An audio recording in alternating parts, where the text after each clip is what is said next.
In the early 2000s, as the internet was finding its footing, a chilling story unfolded in the peaceful town of Adelaide, Australia. It's a story about Carly Ryan, a teenager who found herself caught in the crossroads of a new digital era, a time when connecting online was just starting to become a thing.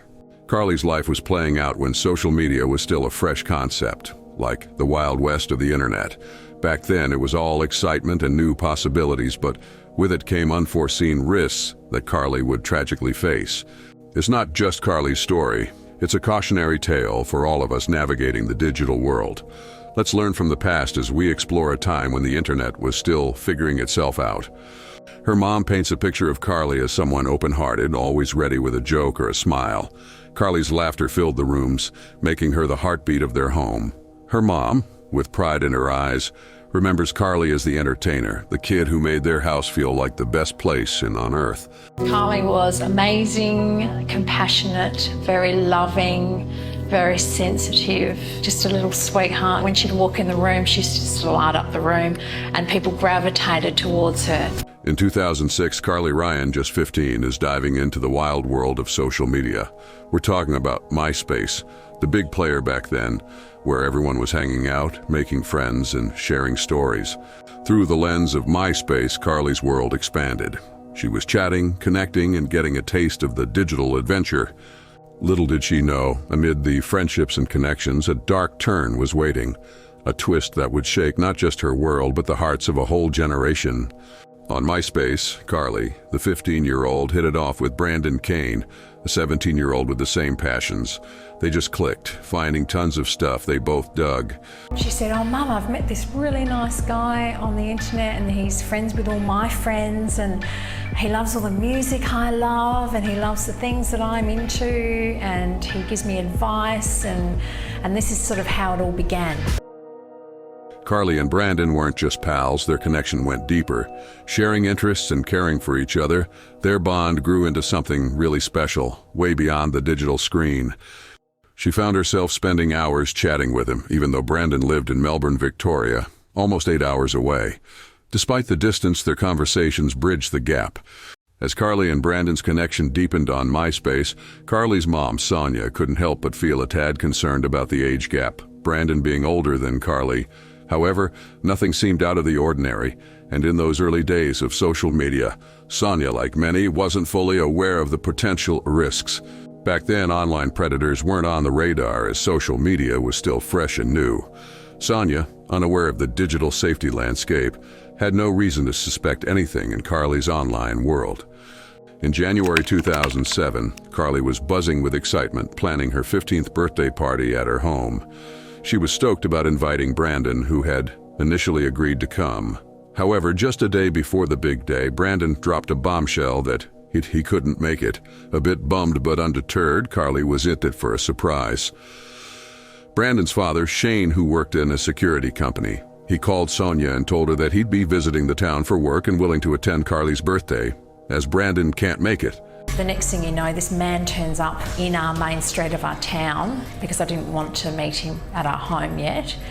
And I asked him for identification. When we met, he gave me a security card licence and it was all fake. It was just all fake information. He even wore a security shirt with a fake embroidered patch on it. Wow. He went to great lengths to access my daughter.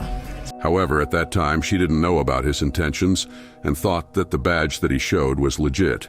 Everything was ordinary until Sonia's mother instincts noticed one crucial observation. Didn't sit right next to her, he didn't do anything out of the ordinary while he was around for her birthday, bought her gifts, and then over a little more time I caught him look at her up and down in a really creepy way, and it sent a shudder through my body, and I had a mother's instinct that was like, oh God, something is wrong. She was concerned, but still allowed Shane to spend the night as he traveled a lot on that day. The next morning, she saw a sight where Shane was sleeping on Carly's bed with all her underage friends in the room. She immediately asked him to get out of her house. He puffed up, got aggressive, and stormed through the house and grabbed his bag. Carly was crying, saying, please sort things out with Brandon's dad. I really care about Brandon, Mum, please, please. She was pleading with me and crying. And I said to her, Carly, something is not right about this connection. something doesn't feel right, and she got it because at that moment she sat down at the kitchen table and she looked at me and she said, "Okay, Mum." When Carly checked the gift that she received from Brandon's father, it was lingerie and a nurse outfit. It was creepy, so she didn't tell her mother. Sonia strictly closed all communications between Carly and Shane, further sending him an email in which Shane was warned to communicate with Carly. Surprisingly, Shane replied to her with more threats, including a lawsuit of defamation. Furthermore, he said that Carly would eventually live in his house because of Brandon. In the end, he said, "You lose." On February 19th, 2007, it was a usual day when Carly asked her mom if she could go to a sleepover at her friend's place.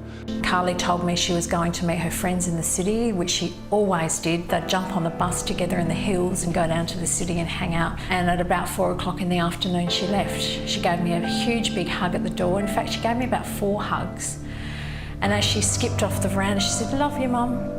This was the moment when Carly was a bit emotional and expressed her love to her mom.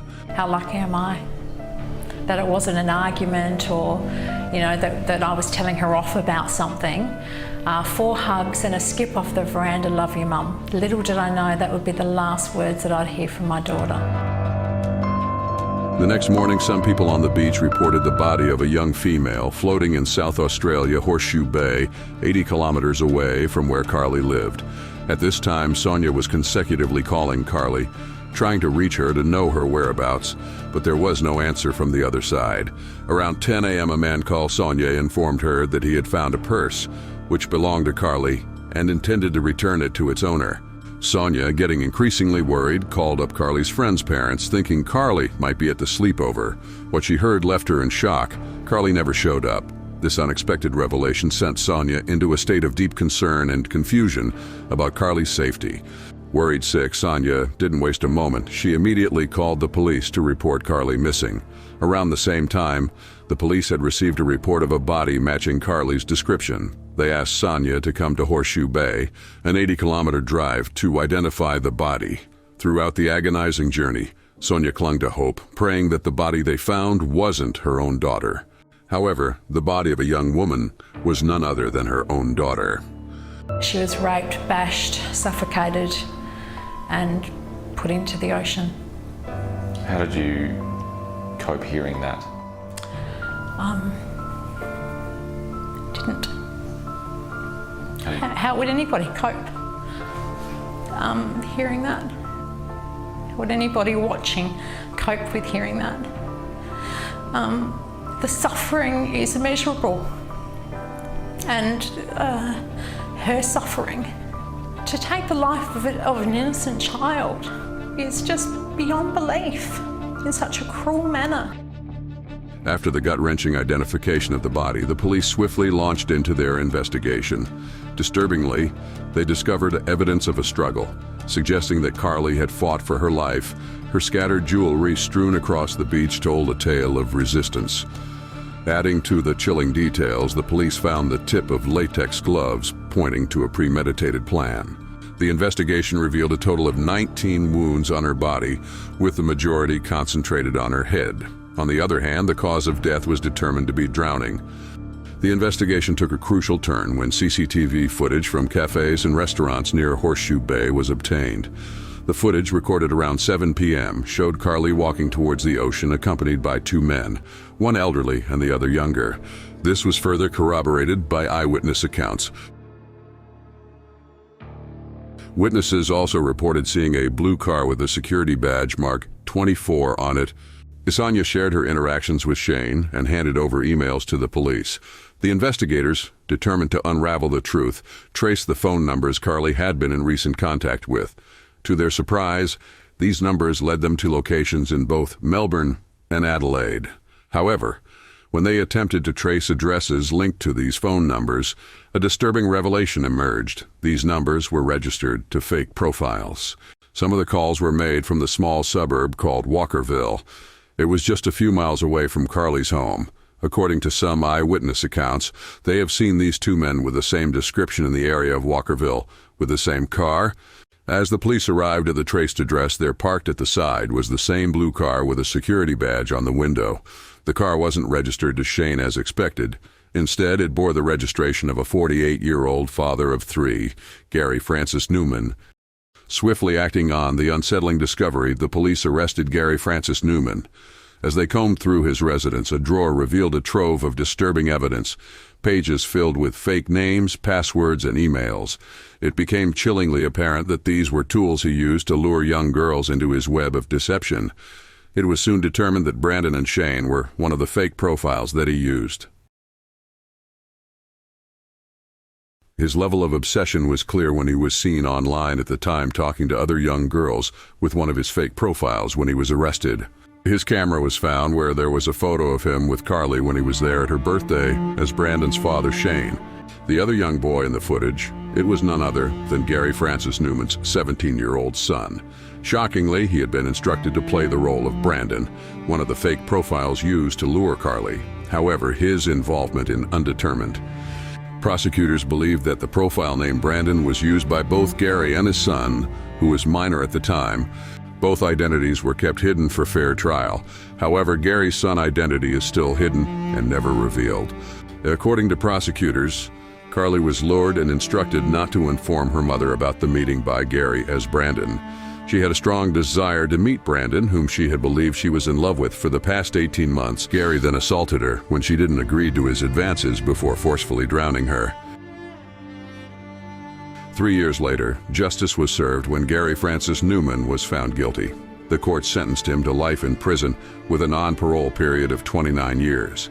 In a surprising turn, his son was deemed not guilty as the court believed he deserved a second chance, considering he was under the influence and manipulation of his father. This conclusion highlighted the complex dynamics within the Newman family and the different paths taken by father and son in the eyes of the law.